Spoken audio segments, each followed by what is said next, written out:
Don TV நேயர்கள் அனைவருக்கும் இனிய காலை வணக்கம். மீண்டும் ஒரு கதை வழி அறமொழியின் ஊடாக உங்களை சந்திப்பதில் மகிழ்ச்சி அடைகின்றேன்.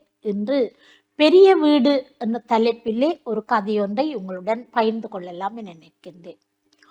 ஒரு கிராமத்திலே ஒரு வசதியான அந்த கிராமத்திலே அரண்மனை போன்ற ஒரு வீடு இருந்தது. அந்த வீட்டிலே பரமு தம்பதியினர்களுக்கு 2 பிள்ளைகள். அவர்கள் அந்த பிள்ளைகளை நகரங்களில் விட்டு அனுப்பி படித்து ஒருவர் பொறியியலாளராகவும் ஒருவர் வைத்தியராகவும் இருக்கின்றார்கள். இவர்கள் வெளிநாடுகளில் வசித்து வருகின்றார்கள். ஆகவே அந்த பெற்றோர்கள் அந்த வீட்டிலே அயல் அட்டங்களுடன் சேர்ந்து சந்தோஷமாக தங்களுடைய வாழ்க்கை காலத்தை வாழ்ந்து கொண்டிருக்கிறார்கள். இடைக்கிடையே இந்த பிள்ளைகள் பேரப்பிள்ளைகள் இந்த டெலிஃபோனில் கதைத்து புகழ்வார்கள்.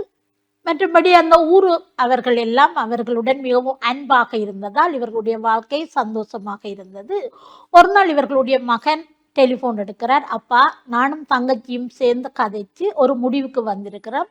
இப்போ அந்த பிளாட்ஸ் எல்லாம் இந்த மாடி கட்டிடங்கள் கட்டினா நிறைய காசுக்கு விற்கலாம் என்று சொல்கிறார்கள். ஆகவே எனது நண்பன் ஒருவர் பொறியியலாளர், அவருடன் கதைத்திருக்கின்றேன். அவர் நல்ல விலைக்கு அந்த கட்டிடங்களை கட்டி விற்று போட்டு எங்களுக்கும் அதில் நீங்கள் இருக்கிறதுக்கு நாங்கள் ஒரு வீட்டை அதில் தரலாம், மிச்சத்தை நாங்கள் விற்க போகிறோம். ஆகவே இந்த விற்று போட்டு அந்த மிச்சத்தை நாங்கள் பிள்ளைகளுக்கு அவற்றை போட போகின்றோம் என்று சொல்லும்போது சரி என்று சொல்லி போட்டு தன்னுடைய மிகவும் மனச்சுமையோடு ஓம் என்று சொல்லி போட்டு தன்னுடைய மனைவியுடன் இதை பற்றி கதைத்த பொழுது 2 பேருமே மிகவும் வேதனை அடைகிறார்கள். என்னென்னா, அவர்கள் பார்த்து பார்த்து கட்டிய வீடு, மிகவும் சந்தோஷமாக அந்த பிள்ளைகளை வளர்த்து வாழ்ந்த வீடு, தங்களோட கடைசி காலம் வரும் மட்டும் அதில் இருக்க முடியவே இல்லை என்ற ஒரு ஆதங்கம் இருந்தாலும் கூட பிள்ளைகள் முடிவெடுத்தால் தாங்கள் ஒன்றும் செய்ய முடியாது என்று போட்டு, ஆகவே 10 நாட்களுக்கு இடையில் அந்த வீட்டை காலியாக்க வேண்டும் என்று சொல்கிறார்கள். ஆகவே அயலவர்களின் உதவியோடு ஒரு சாமான்களையும் அப்புறப்படுத்துகின்றார்கள். தேவையானவற்றுக்கு அவற்றை கொடுக்கின்றார்கள்.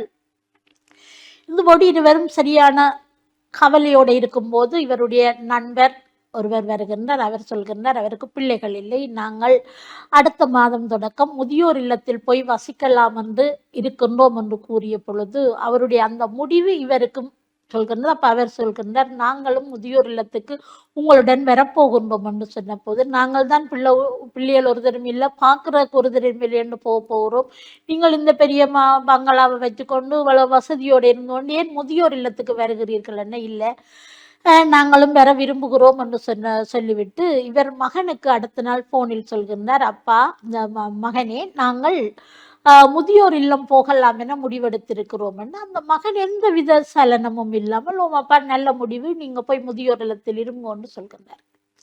அவை அடுத்த நாள் அங்க வீட்டிலிருந்து ஒவ்வொரு பொருட்கள் அப்புறப்படுத்தி கொண்டிருக்கும் போது அந்த தேங்காய் பறிக்கிறவனை கூப்பிட்டு அவன் மரத்தில் ஏறி அந்த தேங்காயை பார்த்துட்டு சொல்கின்றார், ஐயா, இன்னும் ஒரு 5-6 நாளைக்கு விட்டால் இது இன்னும் முத்தி விடும் என்று சொல்றான். இல்லை, 5-6 நாள் மட்டும் நாங்கள் இந்த வீட்டில் இருக்க மாட்டோம், ஆகவே நீ அதை பறி அந்த தேங்காயை என்று சொல்லி போட்டு அவன் கேட்குறான், இதில் வடிவான ஒரு கூடு ஒன்று இருக்கு ஐயா, நல்ல பஞ்சு மெத்த போல இந்த தென்னம்மட்டைகளை வச்சு பாலைகளை வச்சு கட்டப்பட்ட ஒரு கூடு, அதை குலைக்கவான்னு கேட்குறார். அப்பொழுது அவருடைய மனைவி சொல்கிறார், வேண்டாம், அந்த கூடுகளை குலைக்க வேண்டாம், அது அந்த பறவைகள் தங்களுடைய பிள்ளைகளுக்காக வேண்டி முட்டையிட்டு குஞ்சு பொறித்து அந்த பிள்ளைகள் வளரும் மட்டும் இருந்த அந்த வீடு, அது அவர்களுடைய நினைவாக அது அங்கே இருக்கட்டும், அதை அந்த கூட்டை குலைக்க வேண்டாம் என்று கண்ணீருடன் சொல்லிவிட்டு போகின்றார்.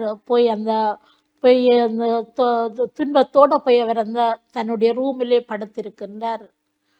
தன்னுடைய மனைவியினுடைய வேதனையை கண்ட அந்த கணவர் சிறிது நேரஞ்செல்ல மனைவியை போய் தட்டுகின்றார். அங்கு போய் படுத்த அந்த அவருடைய மனைவி எழுந்திருக்கவே இல்லை. ஏனென்றால் அவருடைய அங்கே அவர் தன் மரணத்தை தழுவிக்கொண்டார். பாருங்கள் அன்பானவர்களே, இன்று அந்த தங்களுடைய பிள்ளைகள் நல்லாக இருக்கணும் என்று ஒரு பேரண்ட்ஸும் பார்த்து பார்த்து செய்கின்றார்கள். இறுதியிலே அந்த பெற்றோருடைய மனநிலையை புரிந்து கொள்ளாத அந்த பிள்ளைகளை பற்றி நாங்கள் சற்று சிந்திக்க வேண்டும். ஆகவே அன்பானவர்களே, எதிர்காலத்தில் உங்களுடைய பெற்றோர்களை அந்த முதியோர் இல்லங்களுக்கு அனுப்பாமல் நீங்கள் உங்களுக்காக வேண்டி சின்ன சின்ன விடயங்களையே பார்த்து வளர்த்த அந்த பெற்றோர் வயது போன காலத்திலே கண்கலங்காமல் நீங்கள் பார்த்து கொள்ள வேண்டும் என்று கூறி இந்த அருமையான வாய்ப்புக்கு நன்றி கூறி விடைபெறுகிறேன். நன்றி.